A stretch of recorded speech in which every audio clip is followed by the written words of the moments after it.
Hi everyone, welcome. I'm PM. This video is about I don't like to use the word regret. I used to use the word regret all the time, and I'm really trying to get out of the habit of saying that, so I'm going to use the word missteps. I had many missteps along in my life, starting in my mid-20s. And if you haven't seen my video entitled My Abusive Childhood, I would recommend that you watch that first, but if you don't plan to do that, then I will try to fill in the gaps as much as I can about why I made these mistakes during my life when I was younger, and as much as I can if you haven't seen that video already. I was just about to turn 29 years old, and I was married, and I had a daughter who I was turning 29 in August, and she was turning 2, and she turned 2 in June. And I was in a good marriage. I was married to a wonderful man, and for reasons that I grew up with, I was never taught how to process my own self-worth. I didn't have any self-worth. So I had to always get that from the outside, and I'm a heterosexual woman, so it always came from men. And being a woman, we always have male energy just thrown at us constantly. Male energy comes from all sides, and when we don't grow up with parents who teach us how to process and finesse our own female energy, we don't know how to finesse the male energy coming in. So I just took it from wherever it came, no matter when, from whoever. So I was teaching, and I was also working at a restaurant. And on the second floor, which is where I worked on Friday, Saturday, and Sunday night, we had a bartender who just serviced the waitresses. And I started talking to this bartender, as all the waitresses did. And I often noticed that behind him, he would often have a young woman sitting there with him. And I said to him one day, I said, "Is that your girlfriend?" And he said, "No, that's my real estate agent." And I said, "His real estate agent?" That's how naive I was. I said, "His real estate agent? Wow, he must be like a real estate investor or something." At this point in the video, I'm actually filming this when I finished the initial long video. This is Biscuit, by the way. He's been trying to get my attention for the last hour. I walked away and finished the video and realized that I needed to make this critical point at this point in the video, so you're seeing this now in the middle. To you, it's in the middle. That woman that was behind this man that I met when he was bartending, she was not his real estate agent. She was a woman that he had been having an affair with for the last 5 years in his marriage. So that is actually the first red flag. The second red flag,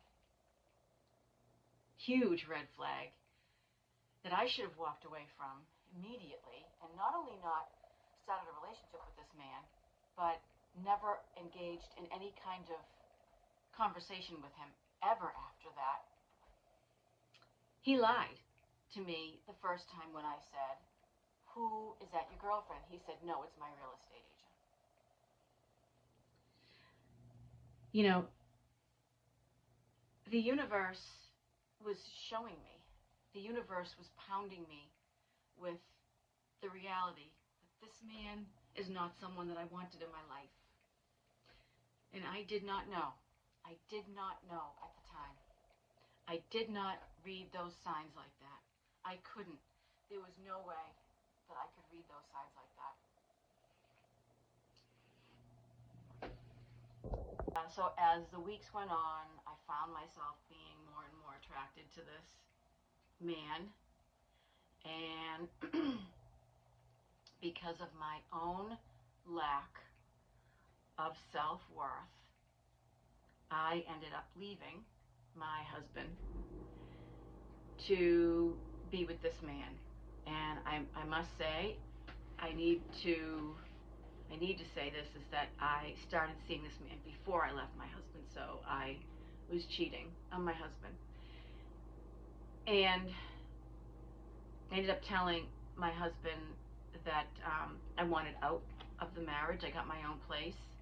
And because I felt so guilty about taking our daughter away from him, because this man, he was a good man and he was a great father, and I know how much he loved our daughter.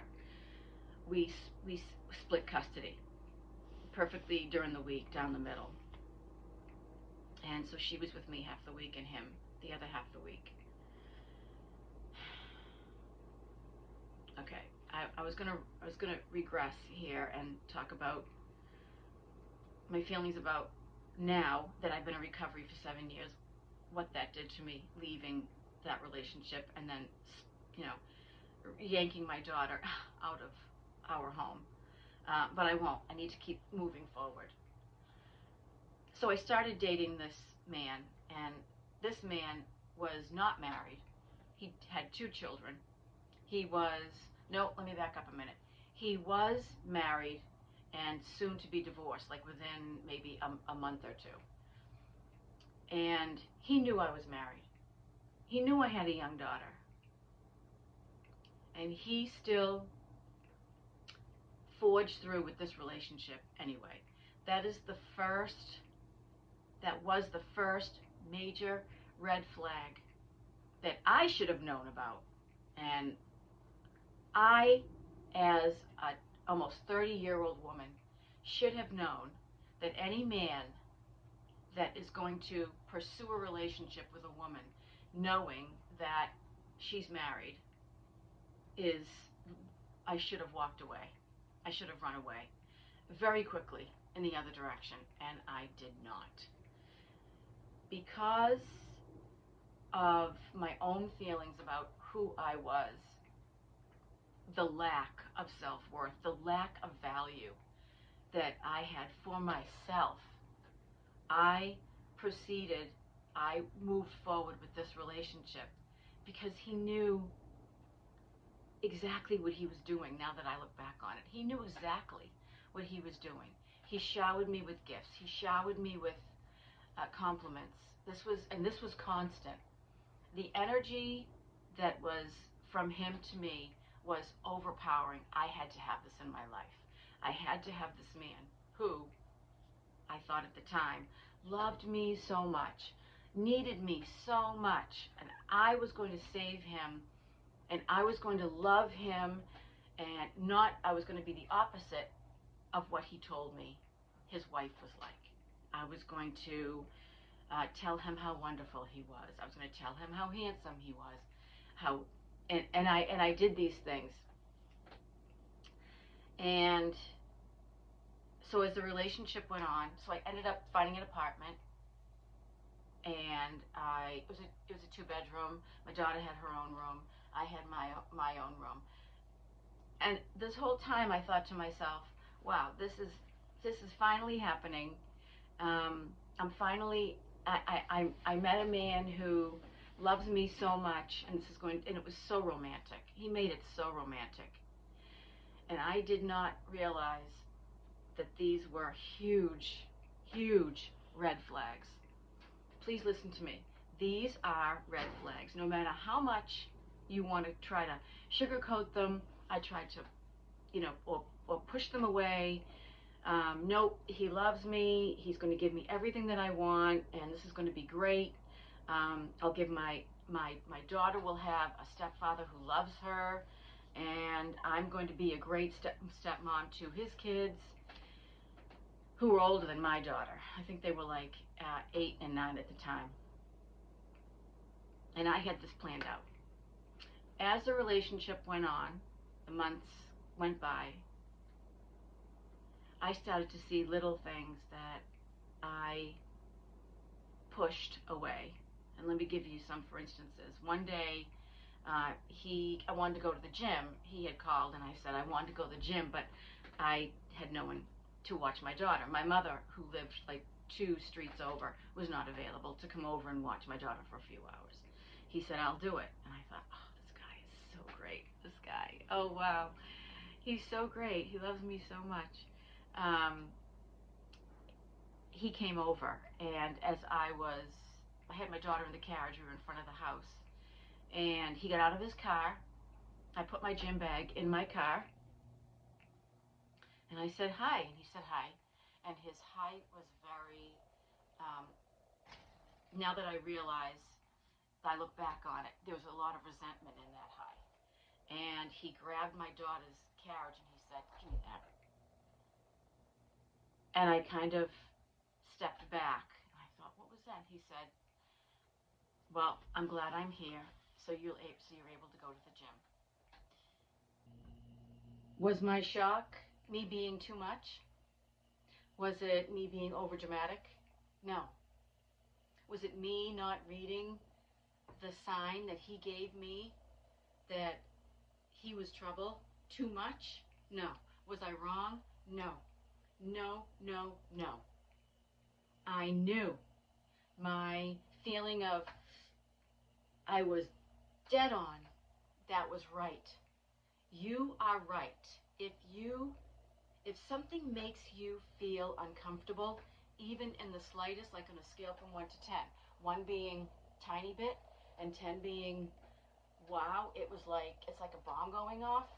Even if it's a 1, that is valid. Your feelings are valid. Those are valid feelings. Listen. Please, please listen. I should have listened to myself at that very moment when I felt that surprise of him grabbing the carriage handle and saying, give me this.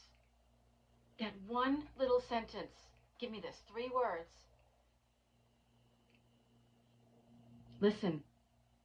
Listen to your body. Your body knows. Your body tells you. My body was screaming right then and there, walk away from him. And I forgot about that. I put it in the back of my mind because this man loved me and he was going to make my life. He made me feel pretty. He made me feel secure. So that little incident, which again, that was the second red flag that I should have paid attention to. And then I should have run very quickly with my daughter in the opposite direction. And I didn't. I stayed. I stayed in that relationship. He asked me to marry him. And we got married. And we got married. The day after, we were still on our honeymoon. The day after was when his behavior shifted dramatically. And my thoughts, this is what I'd like you to pay attention to. My thoughts went to a place of, you need to be better. What did I do? I would talk to myself and say, what did you do, Pam, that made him not love you as much as he did before you got married? These are the questions that I asked myself. And I drove myself crazy for the next 4 years, asking myself these questions. Trying to become better, trying to be prettier, trying to be nicer to his friends, trying to be nicer to his parents, trying to keep the house cleaner. And that was a huge misstep in my life. I dragged my daughter through this relationship that I had with this abusive man. Here I could say the word narcissist, but I won't, because that word it shouldn't be subjective. It should be something that we use often, and we should all have the same definition of what that means, because it does only have one definition. But I won't use it. I won't use it here. I'll wait for another video to do that. So through these 4 years,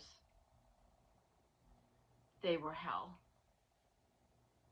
I stayed because I had to get better. I stayed.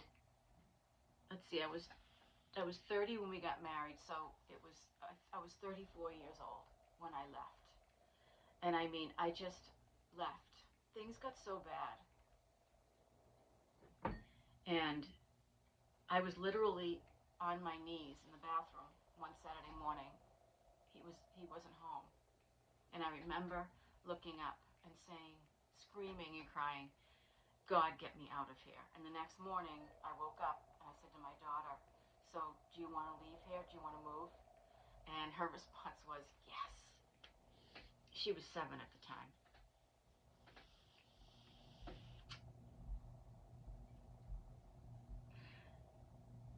If you have signs that whoever you're with, your partner, if you have signs, even the smallest signs, don't wait for the big ones. There were lots of big ones in those 4 years.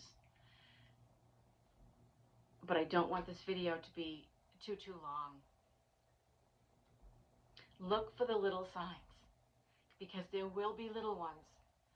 Pay attention to the little signs. They are not going to go away. And those little signs will become big things. I promise you, I promise you, I promise you.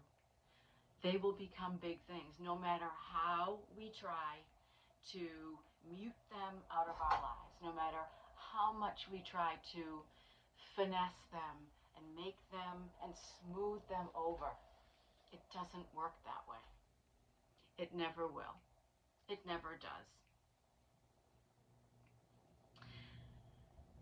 Okay, I could use 4 deep breaths right now, so let's do some breath work here and let's do 4 deep breaths. I'll count. The count's going to go 4 counts in, hold for 4, and then make your exhale 8 counts, longer than your inhale or your hold. Make that one longer. That will decrease your heart rate, decrease your blood pressure. I'm going to do this 4 times. Breathe in for 4. Hold for 4. And breathe out for 8, 7, 6, 5, 4, 3, 2, 1. Breathe in for 4. Hold for 4.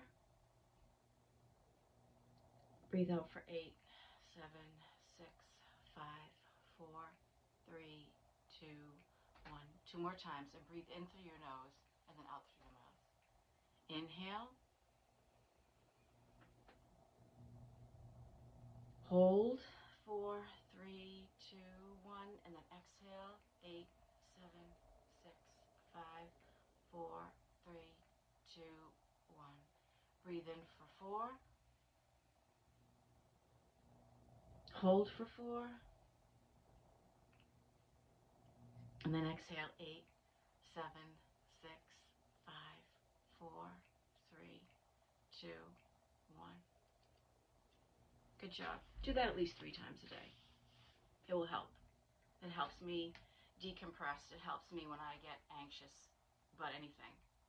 I take my 4 deep cleansing breaths, and it decreases my heart rate, a couple of beats, decreases my blood pressure, and just helps me calm down. It helps my shoulders relax. If you can identify with anything that I have said during this video, I know I made it really short on purpose. I didn't want to go into too much detail, but I think I got my point across. So thanks for being with me. I'm happy you're here. Please subscribe and like. Namaste.